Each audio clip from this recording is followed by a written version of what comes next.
Song is Born podcast, where we turn conversations into songs. Our passion for music is thrown against a blank canvas to bring our guests' inspirations to life. To hear their unique stories and experience the origins of a new song.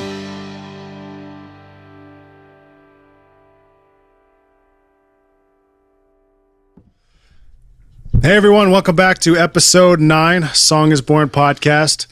Can't believe we've already got 9 songs lined up. Over the weekend, I went to watch an awesome band play live.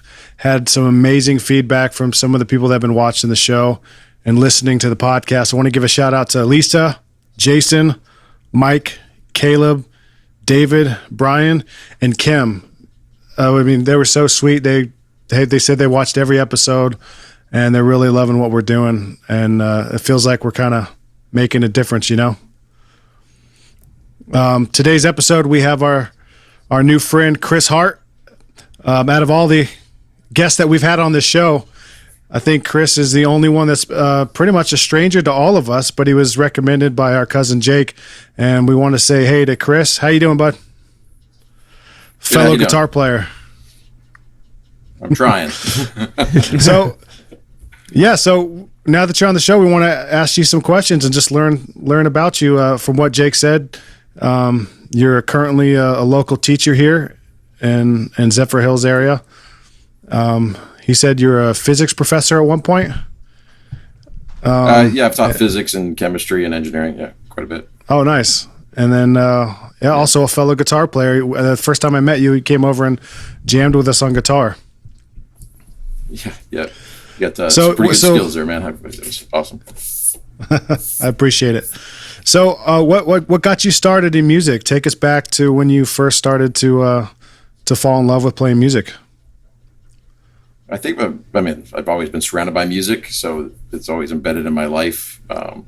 I was, like every kid probably from across the nation, at some point put into, music classes or music lessons in school, band classes, Earlier than that, I think my mom put a guitar in my hand at some point because she had a cousin that she really admired that played guitar, so she was trying to push me in that vein. So that's where I got the guitar from and hung on to it through all the classical lessons and all the years of that, and kind of just forgot all of that and came back to it recently with just a renewed passion, my own passion, not one forced upon me or hefted upon me as an expectation. So I'm enjoying it a lot more this way. Yeah. Yeah, that's really cool. So how young were you when you first started playing?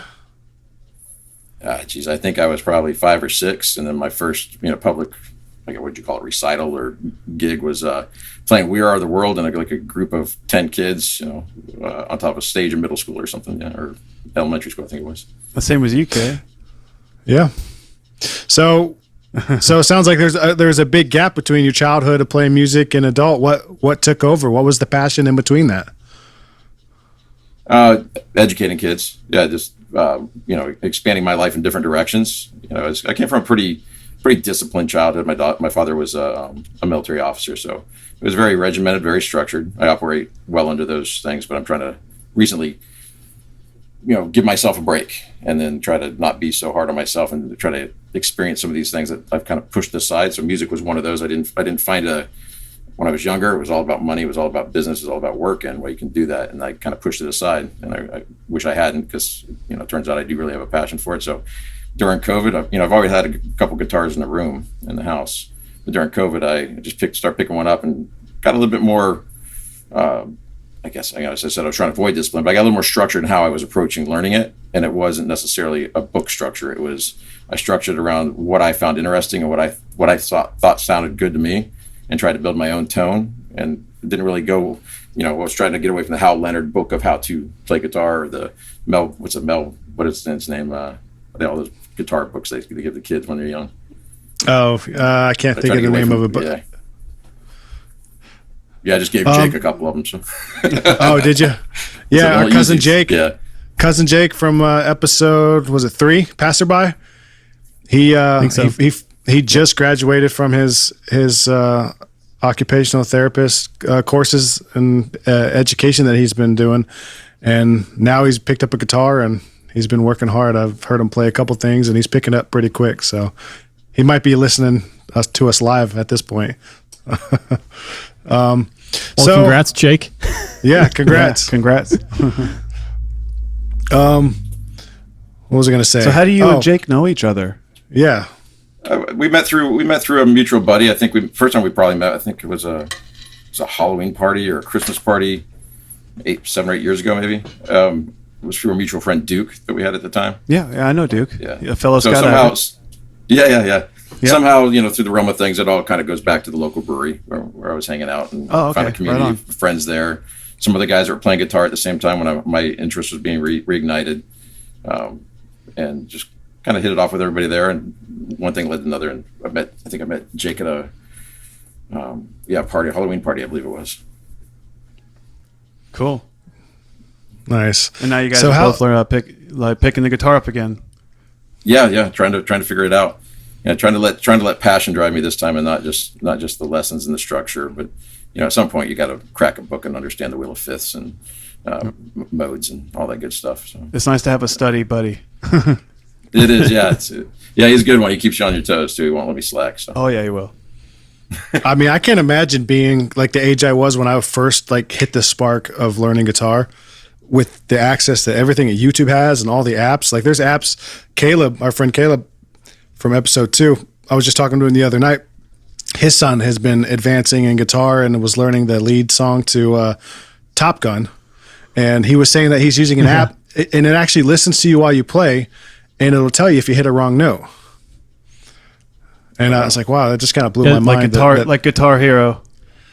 So there's actually an app that I've used that was built off of the idea of Guitar Hero. It's called Rocksmith, and you actually plug in your electric guitar or bass, and you play along in a similar fashion to how you would see it scrolling down in Guitar Hero, but you're actually hitting real notes, and it's monitoring you, whether you're using their interface or it's just using a microphone. It's actually amazing how accurate it is, and it goes over either rhythm guitar or lead guitar, all those different riffs and practicing those different keys. I mean, it's amazing what you can do now with the technology and how accessible it is to everyone. So Chris, you've been a physics teacher, right? I am. I'm currently teaching physics as well. Yeah, for about 23 years, about. Yeah. Really? 23 So years. what's Yeah, your background in physics? Did you go to college to just become a teacher, a science teacher, or did you pursue other avenues in physics? Or No, my first degree was a psychology degree. It was a psychology anthropology degree I picked up, and I dabbled in those fields for a bit. I did some counseling at the level I could with a bachelor's degree. It was mostly guys coming out of prison looking for employment. I was trying to set up positions for them around South Florida where they come out and they can find employment there. Also working with abused children and teaching some of the adult parenting classes, and then just kind of got burned out on that. I realized that's not the world I want to operate in. There was a lot of negativity, a lot of seeing everybody try to struggle and not really having a lot of resources. And I was a young kid. I think I graduated college when I was about 19. So I went back in. I just started studying again what I found passion in. And my father was brought up as an engineer. His dads before him were physicists and engineers. So it was kind of in my blood. I was taught all that stuff as a young age. So it wasn't a hard transition to go pick up classes in physics and engineering and chemistry and go that route in science as well. that's so cool. Yeah. I think So I was during a your real advantage there that I'd had a background. So during your education, was the path always going towards teaching? No, that's I went into when I was at college. I was running some summer camps with kids, just some educational camps, taking them to field trips and stuff. After school programs, summer programs, just trying to make it a couple bucks to pay for college. And I really enjoyed that. So then I had my own business. It was a drafting service for a while when I was young, and then that was just a struggle, just trying to manage at such a young age. I think 20, not to make excuses for myself, but it wasn't what I wanted to spend my 20s doing. And I still had a much of a service oriented mindset, which I still do. I think I just have this part of me that wants to give back to the community, wants to give to other people, because I think that's generally how we develop as humans, is if we can leave more than we took, in a way. So I'm trying to always leave some, because I take a lot. So I'm stealing everybody's ideas, and they're all educating me. So I'm trying to give back everything I can in return. I owe it to them. But yeah, it was I realized after the Army, I was in the Army I did one tour there. After that, I was like, hey, do I want to stay or do I want to get out? And I had missed my daughters. I was my wife, so I said I'm going to get out, and I looked for what I was most passionate about, or what I tried to look for a time when I was most happy. And what I remembered was teaching those summer camp kids and those kids in those camps. We'd bring in musicians and they get music lessons, or artists and they get some art lessons, and just exposing kids to all these new things, not dictating how they interpret it, but just making it available to them. I found that to be very rewarding. So I went back to that. And that's how I've approached me educating students, is not to direct which way their mind should go. Just like the music lessons we don't need a real structured environment. We just need to let your mind guide your mind into the pathway it wants to go. Let you learn in the modalities that work for you. Teach them how to think. But make sure we have the resources there, and teach them how to think, and teach them how to go out and find the information that they need to develop themselves. So that's why I came back to that. But yeah, it was never my intention. I was going to be a millionaire like everybody else. Yeah, I was going to say, aren't we all going to be millionaires one day?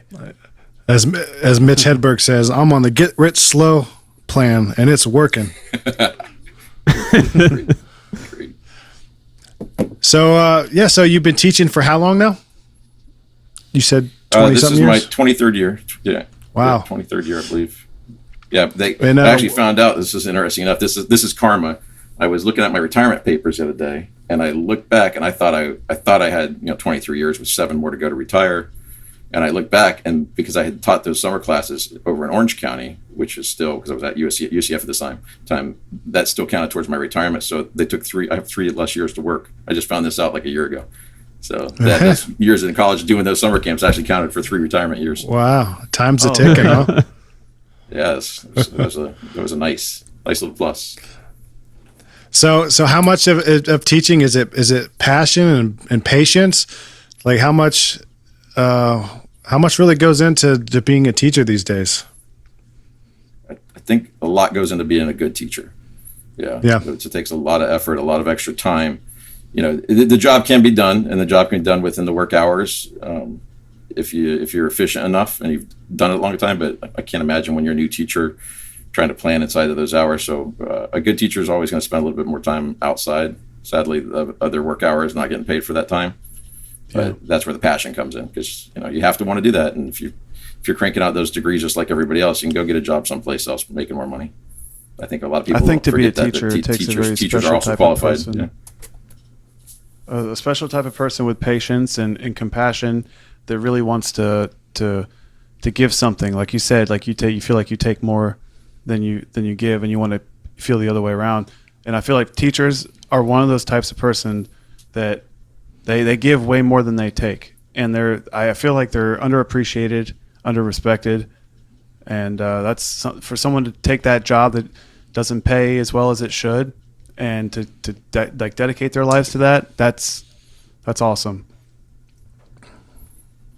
I agree. I mean, And I know tons of awesome from a student perspective, there's only a handful of teachers that I can recall that truly stuck out and like showed that effort and that passion for what they're teaching, and it's such a huge difference when you see that coming from the teacher and the professor, that they have that passion and they're sharing that with the student, and it's not just going through the book, here, do this assignment, do this thing, and this is what you need to do.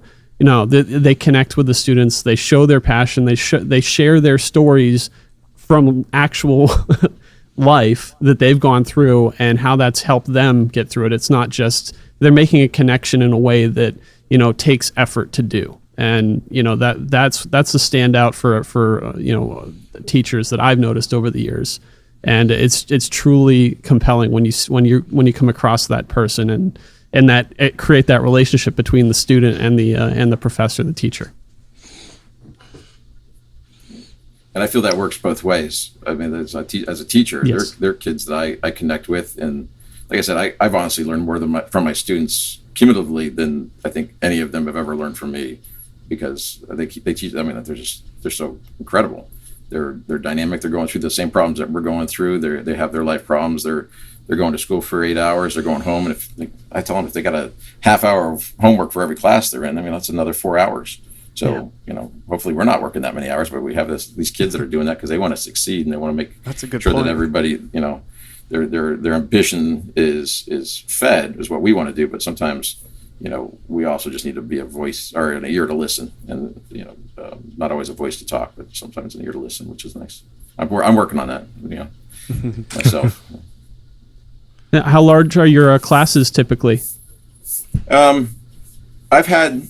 Right now, they're all somewhere between 30 and 40 most often. The physics ones, the AP Physics classes embedded in high school, those are usually the smaller ones. Trying to convince kids in America in general to take physics is difficult. But then trying to keep them there once they hit the heavier topics is also difficult because it's easy just to go transfer out of a class once they realize, hey, this is a vector, I don't want to do this. Do you have and they're like, what? Do you have like a go-to to really inspire someone about the subject of physics? I try, yeah. I mean, it's the underlying principles of the universe, right? You got to know the rules of the game. If you don't know the rules of the game, you're not playing the game. The game's playing you. So, just stop, take a breath, and figure out what's governing everything that's happening around you, and then maybe use that to your advantage. And with the way like SpaceX and everything has been exploding over the last few years, I would think that there'd be more passion in learning about that stuff these days. Some of the shows coming out now are really focusing on that stuff too, and it's very intriguing to me. And I know Kyle for sure. Especially now that we have a Space Force. Yeah. Yeah. All the publicity that's hitting the space programs is definitely not hurting. Yeah, it's not hurting education system. It's kids are interested in it. I don't know that they know what direction to go in to chase that dream, but hopefully they bump into the right teachers and people to help guide them. Yeah, because they're inquisitive. What are some of your favorite resources on the internet? If students ask for additional resources like YouTube channels, do you ever recommend like Veritasium or Smarter Every Day? Veritasium's Physics. Good. Yep, those are all great. If they want to do hands-on stuff, and this is open to anybody, University of Colorado has a great applet program for a lot of basic to more complex physics and chemistry sets or problems. It's called PHET, P-H-E-T. So it's a whole bunch of applets. So you can manipulate an electric field. You can voltage regulate or map out the voltage fields. Yeah, so especially for kids that are in schools that maybe don't have access to the labs and the equipment that we do around here. It's a great way for them to manipulate that stuff virtually. I don't think there's ever going to be a replacement for a person-to-person or lab-based approach. But if you have to go virtual, that's a pretty good site to do it. So I send them that there a lot because then they can manipulate electrons and actually kind of visualize better how things work instead from just me writing on the board or somebody on a Veritasium trying to show them with visuals. That helps too. But when they get their hands on it and they can move it around, it seems to help a little bit. Yeah. Have you ever checked out Khan Academy? I have. There was a heavy push across the nation for people during COVID for educators to push kids towards Khan Academy because it was kind of already set up. So a lot of teachers embedded those videos. What's his name? Sal Khan. He's pretty good. Pretty good thoughts and ideas on MIT graduate. Education. Yeah. His system. I remember when I first discovered it was only a YouTube channel because he originally just did it for his nephew or cousin or something who remotely for tutoring, and then he started telling his friends and all the other students in the school found out about it. And he started getting a lot of views on YouTube, so he started making more of these. And then like Bank of America and Google got involved and invested a bunch of money, and that blew up into this huge resource for education that's completely free. Yeah, I remember he did an interview with Bill Gates. It was an open talk in front of an audience or a crowd. I think Sal at the time Khan was looking for funding, and Bill Gates was about ready to offer it, but there was a couple of hiccups or hurdles. I think Bill wanted to see, or Gates wanted to see something more. I call him Bill, like we hang out. I think he wanted to see more of a structured approach where they had lesson planning and stuff on there where kids could actually watch the video and then work out some sample problems. So I think that's what they're doing now. I think that's how it's developed out now, and that was, I think, with Microsoft. Yeah, there's all kinds of work material in there and quizzes and things like that. another great Mark place. Mark Rober is another YouTuber that's been very inspirational to a younger generation. Yeah, Georgia Public Broadcasting has a great video series up there on physics. It's both semesters of a high school physics class filmed, like you're sitting there. The guy's doing the labs. The guy has interactions with students asking questions. It's great. Then there's Paul Hewitt, who filmed all of his stuff out at the University of Hawaii a while back. He's a Clearwater native. He's got his own textbook series, which is great for conceptual physics. If anybody's, doesn't want to get too involved in the math, just understand the concepts and principles of physics. That's a great place to go, Paul Hewitt. Oh, that's cool. Yeah. That's a lot of the reasons why, one of the reasons why I love the YouTube stuff so much, because they make it so digestible and so accessible. And they explain so many things. And then what ends up happening is you see this in such a clear way for a layman who's not a physicist and doesn't really know math that well. And then it starts making you ask more questions, and it makes you more curious. And it's like it's stimulating the curious part of your brain. So it only takes that little seed, no matter what it is, to make you start wondering, oh, I wonder about this, or I wonder about that. And then bam, you just go down the rabbit hole. And like that's what happened to me, as I was a high school dropout who felt like I regretted it really quickly. And I was like, man, what can I do to fix this? Well, I started just learning as much as I possibly could. And then I eventually got my GED and things like that. And I've just been loving learning so much ever since that point. I just needed that spark, and I think the really easily accessible material you find on YouTube today is a great resource. I agree. Yeah, the technology today, the benefits of it. I think we saw what it could do during COVID when we were all in lockdown, trying to educate from our couches. We still had classes. I still had classes of 40 to 50 kids, and yeah, trying to hold them accountable was almost impossible. So then you had to feed them stuff that was interesting and engaging. You had to have that hook, and YouTube videos were great for that. Yeah, it made an already difficult job even more difficult. Okay. So yeah, Chris came over to the house and we jammed. We played some, Free Fallin'. We did a little bit of Free Fallin'. Yeah, we did some Wish You Were Here from, what was that? Pink Floyd. Yep. Yeah. Couple other songs. Yeah, we're just kind of jamming. Jake and was it Steve? Was that the other guys? Yeah, Steve. Steve. They're a lot of new guitar players, so we worked on some stuff to try to get everybody involved, but it was fun. Nice. We need to. It was blessed. Yeah. Yeah, we should. We should definitely do it again. I'll try to queue up some songs everybody can kind of jam along with too. Makes it easier. It's more familiar to play along with a song than all of us. All four of us trying to go. How's that go? What's the lyrics for that one? How do you sing that one? It's just a whole accumulation of everybody that's got different music tastes. We're trying to find like one or two songs that we all know to play together. So yeah, I guess speaking of which, what kind of music do you listen to? What was something that you really connected with when you were younger, and has that kind of carried through to your, adulthood, or do you kind of change your taste as you go? I think I have pretty eclectic music tastes, but I think my bread and butter is always that it was Pink Floyd and then Southern rock. I mean, like the Wish You Were Here, anything where Gilmore's shredding on that Strat, I'm there. That's my I love that sound. That's what I usually have queued up when I'm practicing is a bunch of Pink Floyd songs, and then we get into some Skinner eventually, and then we just go pure blues when our hands are falling asleep and can't move them anymore. Do you like Molly Hatchet? I do. Yeah, I actually saw him in concert not too long ago. Yeah. Oh, really? Wow. What was it? One member left? No, I thought it was. Oh, I'm thinking of Floggy Molly. Sorry, I thought a completely different band. Oh, sorry. Yeah. No, I'd like Floggy Molly. That's Floggy Molly. They're more like folk, right? Yeah, they're the Irish folk music. Yeah, Irish folk. They get a little heavy. Yeah, they get a little heavy. Yeah. Somebody's encouraged me to go. Yeah, just went to see the Black Keys a couple weeks ago when they were in town. That was a great concert. Oh, nice. That's kind of my music vein. That a nice, a good riff, a really strong beat. I love funk, so that gets a little funky too. But my music tastes are all over the place. But I always have. So is this Pink Floyd podcast. songs. Yeah, you're in the right place. You're in the right place. Yeah, we went from Linkin Park, Rage Against the Machine to a Disney song. To gospel worship. Yeah, everybody calls it the Disney song.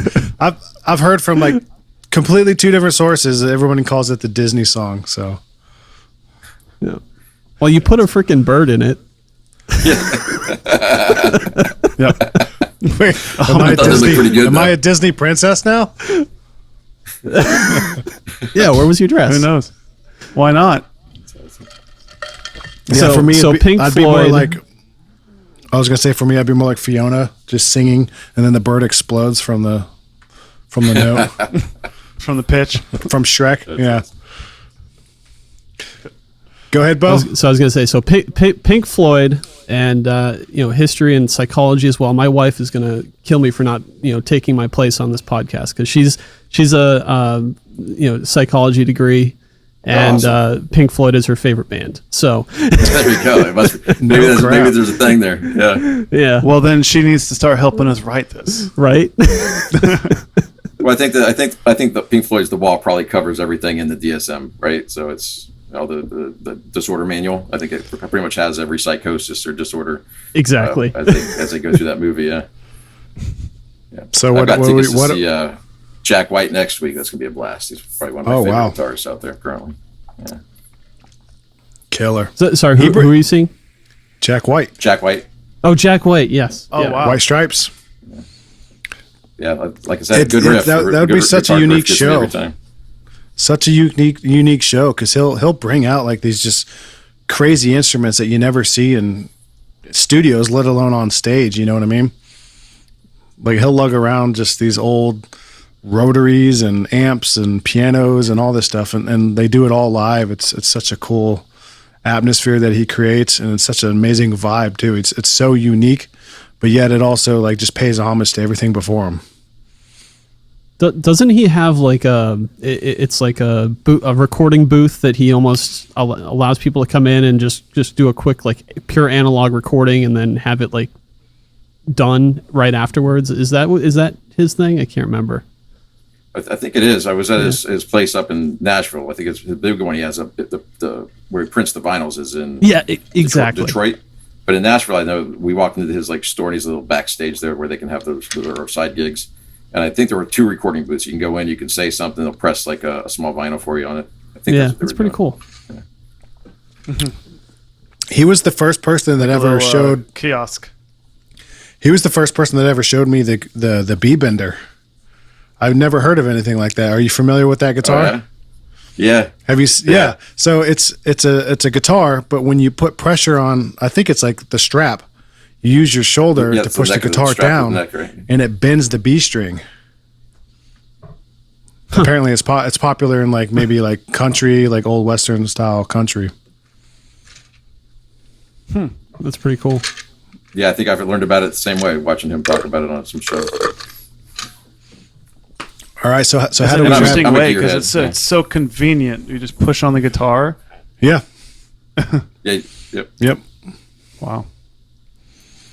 Yeah, I'm a gearhead. I love all that stuff. I've got quite a pedal collection sitting behind me over here.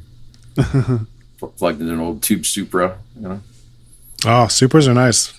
Great clean amps. Yeah. Yeah, that's a pedal platform for me. Yep.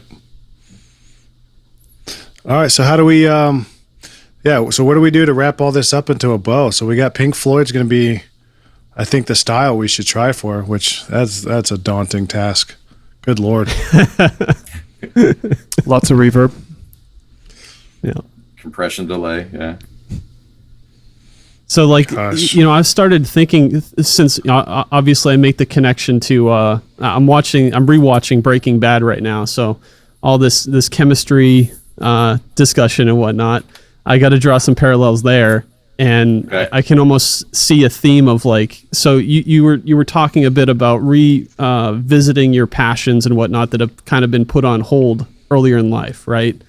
So instead of Breaking Bad, it's kind of like a Breaking Good scenario. and giving back to the world in your own ways, and kind of tying some of the themes from the physics and mind bending stuff that I know Kyle can certainly sing to a bit. So I don't know. That's kind of the theme I'm seeing for at least the direction of the lyrics in the song. But that's awesome. I would never have made that connection. That's why you guys are so good at this. That's awesome. Very poetic. Well, you gotta. When you said you studied psychology, I can't help but think of Neil Peart and his very smart and intellectual lyric writing. So I think of Rush. When I think of a musician who's majored in psychology as well. So just don't make me do a drum part for that. I won't make you do anything. You'll do it on your own because you want to. All right. Well, just do Tom Sawyer. It's all good. We got time. Well, if I have to do Gilmore, you have to do Peart. All right. Kyle, you got to do some Geddy Lee. Hey, I did that shit live. Okay, I'm taking a break. Yeah, Kyle used to play piano and sing and play bass at the same time, and working his feet on and foot pedals. Foot pedals. Oh, wow. Yeah. That's awesome. So. Yeah, it's cool too. I mean, I always love the fact that right now today's music, it's all in the computer. It's all ones and zeros. But back in the day, it was all physics. Yeah, there's part of me that still is apprehensive every time I go to touch a computer to record something. I'm taken out of it a little bit. It's not. Yeah, I don't know. It's that dirty modern thing. Yeah. No, not this. I mean, it's got great purpose. And at some point, you've got to digitize it to be able to distribute it or listen to it again, right? I mean, I'm not going to pull out the analog tape decks or anything, but yeah. Yeah, I mean, and realistically, I mean, if you want to make a song, you want everything to get out of the way so you can put your idea to work. Yeah. That's the number one thing. The faster you can get that paint to hit that canvas and just paint what you see in your head. That's what makes all the difference. And that's the best tool we have in modern recording today. Is I can go from concept to demo to final product. I mean, we do it every month, and we start from scratch with a new guest, a new song, a new concept, things that are just completely out of our wheelhouse, or maybe they are, but still, it's just a challenge altogether. And it gives us an opportunity to flex a muscle we didn't know we had. Yeah. And you're familiar with the software, I think, is where I get kind of bogged down. So it's a big learning curve to learn a new DAW. Huge. The software, the hardware. I mean, how many years did we struggle with some of that stuff? Or how much time do we spend just trying to get the right interface working just to record drums on a consistent basis and not run into issues live? Like we went through all those headaches and found what works well, quickly, efficiently, so that we can get put it to paper real quick and not let that stuff get in the way, not let the technology beat us over the head. Because, trust me, I wanted to beat myself over the head with my laptop a few times. Oh. No, yeah, we literally have like almost albums worth of demos that we just never finished because we just got it in our heads like it wasn't the right sound that we were trying to capture. The quality wasn't there. Maybe because the quality wasn't there, the performance wasn't there, because the tools we have now, it allows us to hear the processing in real time so that we can get the best performance. Because when you're a drummer and if you're just doing raw drums, it's not very inspirational. Like you want that kick to freaking kick you in the butt. Yeah. You want that snare to crack through the mix. You don't get that with raw tones, but we have interfaces that allow us to put plugins and process that stuff. And then, so when you're playing and you're recording that song, you're almost playing with a final sound. And then it gives you the tools to go back and start from scratch and rebuild it in the mix so that, you're not printing with those sounds, but it gives the drummer the opportunity to have the best performance possible. Mm-hmm. And that's the same thing with if you're a singer. You put compression, EQ, you get that vocal to sound so good in their heads that they're so inspired to get the best performance. You get that nice reverb on there so that like it really sits well with what they're tracking to. I mean, that's just huge. And then all you're recording is the raw track. So you always go back to that, unaltered performance, but what, the passion, the performance is there. And that's the key. Yeah, I appreciate the skills that you guys have to do that. Yeah, at one point I'll get over that learning hurdle, and it won't take me out of the music so much when it becomes second nature. But like you said, I keep everything plugged in because when I want to play, I don't want anything to get between me and playing.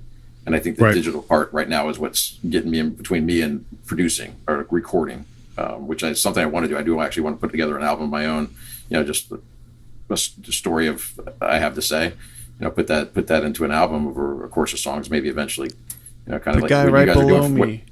what you guys are doing for other people. Talk to him. Is awesome. Yeah, so I think we got a really cool concept. We have a hell of a band to try to build some inspiration off of. And I mean, if it's not the music that's going to be interesting, for sure the video and the things that we can do with the music video and stuff, just some psychedelic lighting and some really cool stuff, some ideas that we can come up with would be pretty exciting to think about. Yeah, I can have some fun with the drum video on this one for sure. Yeah. So before we wrap up, do you have any stories that over teaching for how many years you have? Any stories of like inspirational students, like one student or something that did, you interacted with that just kind of like sparked that this is why I'm doing what I'm doing. This is why I love teaching so much, and this is where I drive that passion and where I instill it. Or maybe it happened in the reverse, and like you said, the student kind of stepped up in a way that surprised you. That happens all the time. If trying to find one is difficult. I know. I'm inspired by every student. It might not be the student that I've had students go off to MIT and come back and see me. I've got a student that went off to the Naval Academy who I used to play chess with every morning, and he actually became the captain of the chess team for the Naval Academy. I mean, these kids go off and do amazing things, but the one kid that has a hard time getting to school every morning because his mom's working 2 jobs and there's no car, that kid's inspiring me too. He might be pulling C's or she might be pulling C's, but it's just to see the effort that they're willing to put out because they know they want to better themselves, and they're trying to get over all the same hurdles that everybody else has. And so finding one story, jeez. I mean, putting you on the spot a little bit. Sorry. Yeah. No, I mean, I'm trying to think of this. I had a student that I'm not sure how much detail I want to get. I don't want to give him his name, but I had some students with some pretty profound disabilities that have gone on to work for SpaceX and NASA as well. And the students doing that with whether it's physical disability or some type of mental impairment, a reading disability or something, to see them break through those ultimate hurdles, right? Those life hurdles, just see them achieve. I mean, how's that not inspire? I'm right. Teared up just talking about it now. Wow. So in many ways, like, we adults, we think that we're grown up. So like anything that comes our way, we're supposed to just like handle it. We're supposed to just deal with it and keep going and keep progressing. But then we look at teenagers and children and we're like, well, they're just kids. But, more and more these days, they're being faced with more adult type situations, like with the pandemic that just happened. My niece, Carrie's daughter, she lost out on a lot of her stuff about graduating and about school and her senior trip and all these different things. So I feel like it seems like these days lately, students and kids and teenagers are having to grow up faster. And to see them overcome those types of disabilities or hurdles, like you say, and to do it and to go on to be successful is almost even more inspiring because, we almost least expect somebody so innocent and young and so inexperienced with life to be so good at overcoming those challenges. Yeah. They'll just run circles around us. We're all running the same race, but we're starting in different places a lot of times, and we all have our own individual hurdles. Yeah, that's a great point. Yeah. So anytime a kid just achieves, based off their own standards, based off of where they're at, and every time they show improvement or they achieve or they get something, hit a goal that they set for themselves, it might not even be related to my course or my class, but when they share that with me and I hear about that, that's all I want. I just want them to keep looking forward and trying to move forward and get in the direction of life that they want to go in. And then if they change their mind later, then I just want them to know where those resources are in their life that they can get that information, because that's the real power, right? Is the information. So they get halfway down this pathway and that's not for them. They know how to readjust, adapt, and then go the direction they want. So their life is always in a pathway that they decide to drive it. And it's not just passive. That's what I want for my students. Yeah. Yeah, I think that's important. That's an important lesson for everyone, because no matter at what stage in life you're at, if you can pivot, then, and you want to do it. There's it's not over till it's over. I mean, if you want to do something, go ahead and do it. There's so many opportunities and so many places to learn nowadays, like we were talking about, even just YouTube videos. If you're interested in doing something that you have a passion for, do it. Yeah, I'm back on guitar at the age 50, right? That's what's happening. Well, with that being said, it's time to go and do it. Let's do some work. Gentlemen, All right, thank you. Feel thank inspired. you. Thank you, Chris. Great Thank talking you with so you. much. Thank you for Thanks, talking. man. Appreciate it. See you, everybody. Take care, guys. All right, see ya.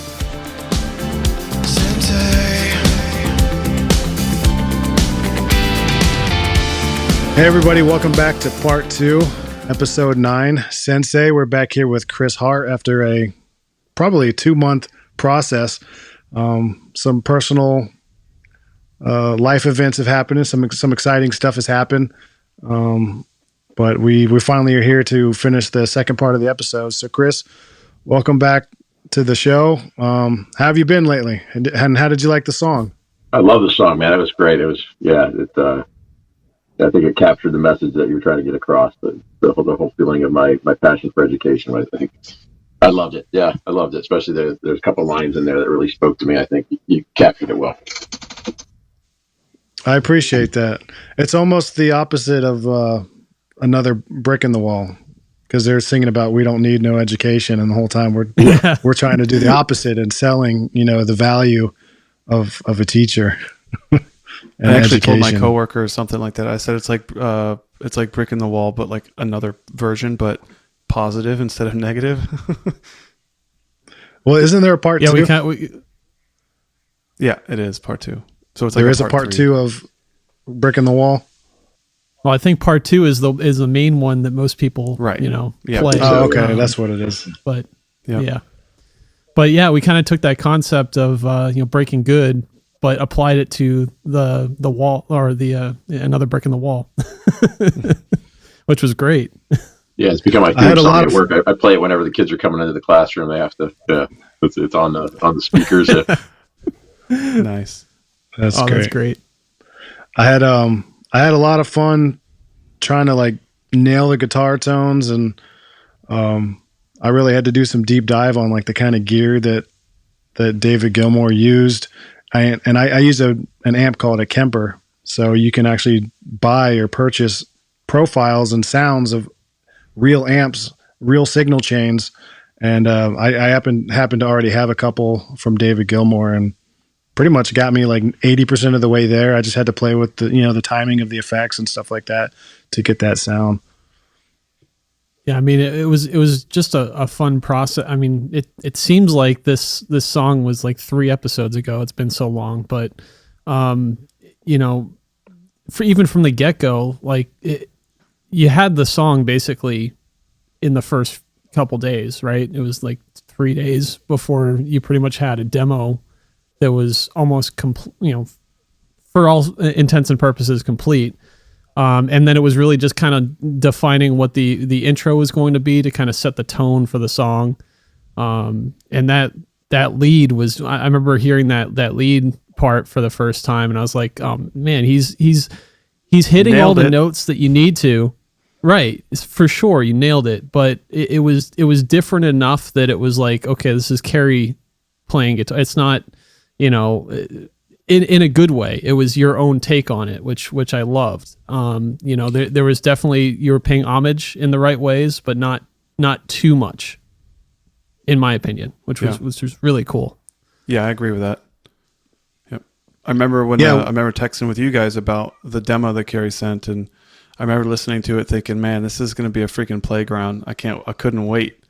I think it took me a few days later after the demo to send something. But I had so much fun playing around on that, man. I don't think I played the same thing twice, Yeah. Yeah. Unfortunately, the video part of it, I wasn't able to do anything from my part because my studio area, the AC crapped out on me, and that was a whole process in and of itself. And then I went on vacation with my wife, and so yeah, I was bummed out that I couldn't do that. But you guys just it was so cool with that effect that you had, Kyle. The chalkboard outline Yeah. in the video. You still got to tell me how you did that, but I got that to was figure out how I really did it. So yeah, like Carrie sent total me props- something from YouTube. So yeah, total props to Kyle. Like he did the effect, but I had the idea of it, and I just happened to look up like what's that old like Rick Rowland like music video where it's like all drawn. I can't remember what the artist is, but there's like an old Is it video. Take Me On? I think it was Take Me On. But there's an that's old what it music was. video that looks like it's like constantly drawn. We basically did that same effect, and it kind of like, what is it called? Like when it like burns the edges and like it focuses on like the edges Yeah, and it darkens it. And then you basically get a second layer to mess with. That's just the edges of, what you shot, Right. which is It's like an in a edge sense, detection. yeah, like in a sense is that's the shape of you, your face, like all the, all the features are there. But then we were able to take that as a white layer and put that onto a black chalkboard to get that cool effect. So props to Kyle. So He what I figured did it was out. I filmed. It was a green screen effect, so I keyed everything out to it was just me in color, and then I applied that effect, the edge detection, on there, and then my background that I put in was just a chalkboard, like a blank chalkboard that I downloaded. So It looked great. Yeah, it was perfect. Yeah, we had enough variance in the video that I wasn't missed. You had enough shots and everything. That was great. Yeah. And then that little portal that Carrie had, the Rick and again Morty. the homage to Pink Floyd, My prism with the triangle. Yeah, my prism. Yeah. Yep. So That was very cool. yeah, so we got the triangle, the prism, just like little things to kind of sneak in there to kind of pay homage to Pink Floyd. Also, I wanted to mention, fun fact, there's an old guitar riff that I wrote when I was in high school with my buddy Mike Holman, and that ended up being the bridge for the song. So the part where it's like, and we are the future, that part was a riff that I wrote back in high school, and I just never had anything to put it in. Oh man. So just another like complete circle, the universe lining up as I was able to use that riff to write that song about, you being a teacher and education and all that stuff. It's a riff that I wrote in high school. So That's cool. Oh, That's wow. awesome. I'm sure Kyle's heard it a million times. If you strip away all the elements and, just listen I to the remember the guitar We part. Are the Future part. No, not That's even the the lyrics. part? I'm talking about the guitar part. Okay. So yeah. That's awesome. Take another listen now. Yeah. I've only Little, listened to it, 350 times. Yeah. There's a couple Easter eggs in there that, I thought was pretty cool. Yeah, I really like the Lends to lyrics. the I like story. the "We are the suture" or "so and seams" or yeah, and then "so it seems." You're playing on the words there. It's really cool. That little double. Yeah. entendre Yeah, it's kind of thing. one of those things. Yeah, it's one of those things where you can't hear the difference, but when you're reading the lyrics, you can see that, so it seems or sewing seams, Right. Yeah, phonetically that it stood out to me. sounds That was exactly the impressive. same. Yeah, I like that. Yeah. Yeah, I like that was that really one. cool. Carrie does stuff like that all the time. I don't know how he does it. It's his superpower. My superpower is I can layer things like a mofo onto anything Carrie makes. I just add layers, just like build on it. Yeah. Yeah, And we that's got incredible. Yeah, how many tracks was this one? probably like 72, something like that. So, Definitely up there. but I mean, a lot of it's like the synth stuff, which kind of only builds in the front part of the song, the intro, and then it kind of drops off. There's a little, underlying synth and stuff, but actually some of that synth stuff is my guitar too. I have a really cool effect where the reverb just kind of brings up like almost like a chorus of synth, and it matches the note that I play. Yeah, I had a lot of fun with the intro. That was kind of me just mashing and mixing all kinds of different effects together. I tried to make it so my vision was kind of like listening to part 2 of the Pink Floyd song "Brick in the Wall," and then I kind of pictured it like an inverted version of that song, like because it's not the same message. So I kind of wanted the intro to be sort of this weird psychedelic audible inversion sound, or like maybe a reversal going backwards the other way around. and then the sound of the kids, I don't know, it sounded kind of apocalyptic Yeah, and cool. So Yeah. sometimes there's not a reason for it. this is cool though. It I worked. mean, as children, like school children, I guess you could say.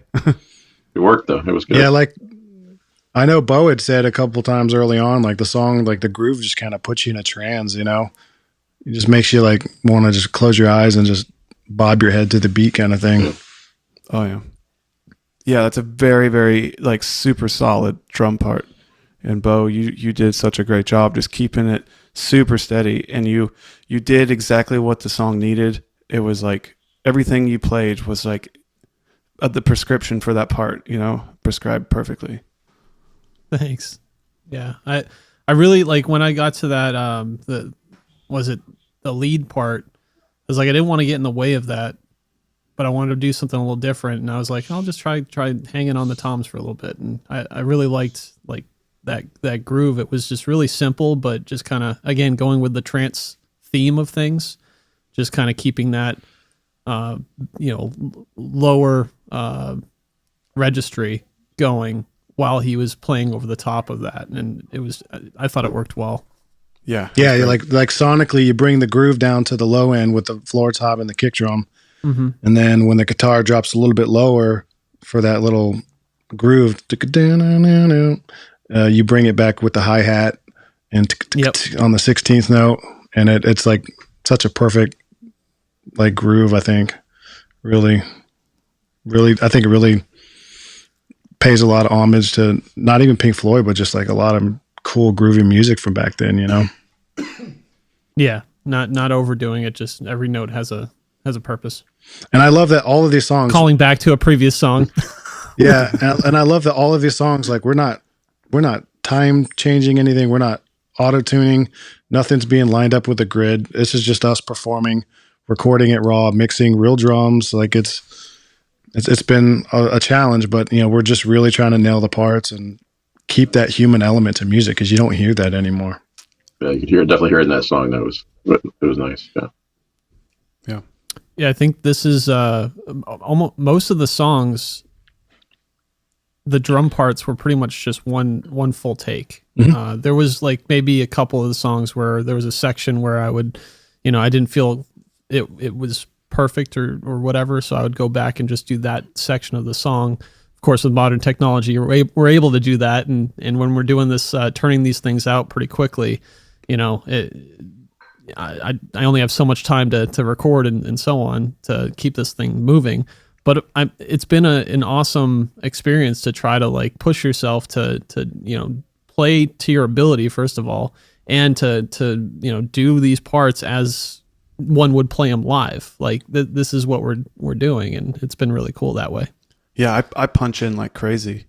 I know it seems like it's a cop out. I probably couldn't perform many of the songs from this podcast live if I would have to go back and practice them but I punch in a lot because usually I'm writing a couple of parts together at the same time, and the most ideal way to write a song is to have each person on that instrument and playing it in real time, because your ideas come in real time, and then you just say, hey, let's go back and play that.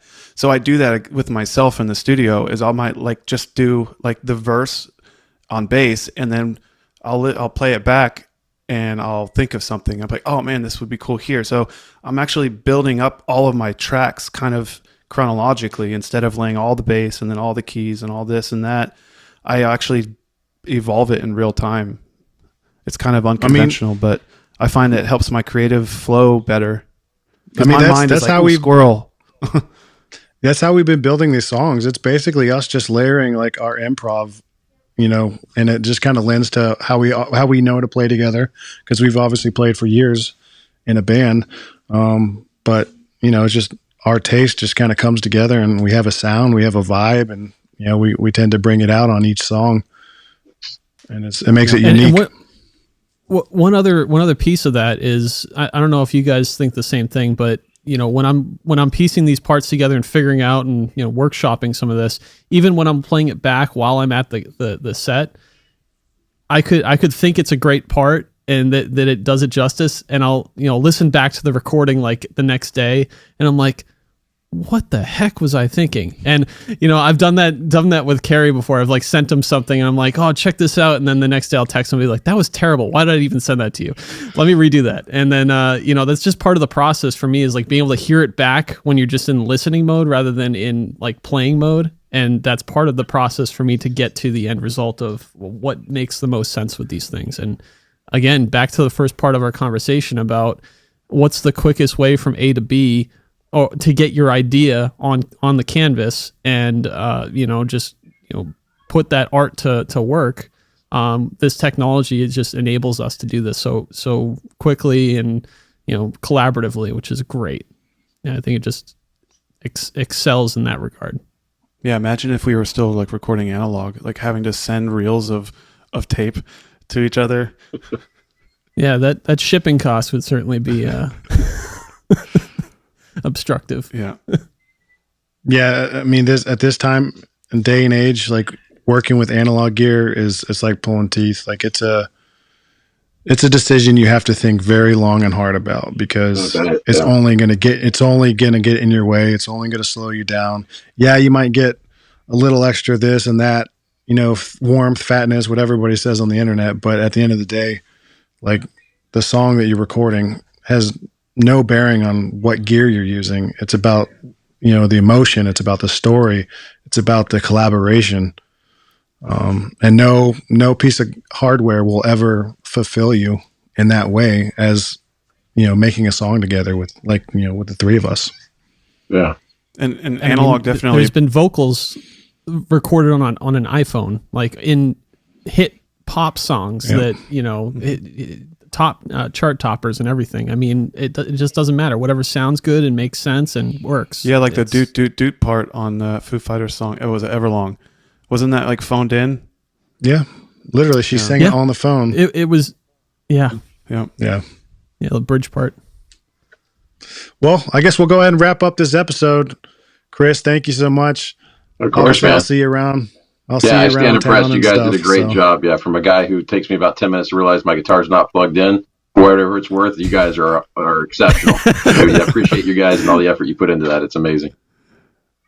Yeah, okay, man, thank you so much. Our pleasure. Thank you so much for being part of it. This was great. I appreciate you guys. Yep. See you.